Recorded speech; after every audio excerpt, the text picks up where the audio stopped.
Federalun, sekelompok kriminal bersenjata pimpinan Egyanus Kogoya menitipkan sepucuk surat kepada seorang pilot Susi Air berinisial LR berkebangsaan Afrika Selatan. Surat tersebut dititipkan kepada LR saat sang pilot mendaratkan pesawatnya di distrik Jila, Kabupaten Mimika, Papua Tengah pada Kamis 16 Maret 2023.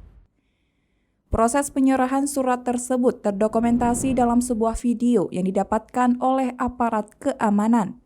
Dalam video tersebut, tampak seseorang yang diduga merupakan pimpinan KKB tersebut memberikan surat yang dibawa menggunakan kantung plastik merah.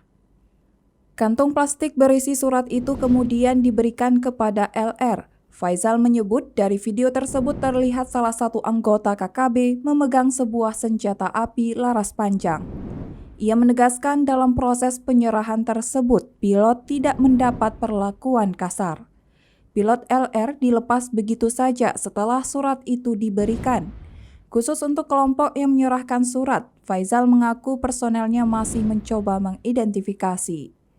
Sebelumnya, Kepala Pusat Penerangan TNI, Laksda TNI Kisdianto mengungkapkan, sampai saat ini satuan TNI di wilayah Papua masih melaksanakan operasi bersama Polri terkait pembebasan pilot Susi Air Kapten Philip Martin yang disandra kelompok separatis teroris di Papua.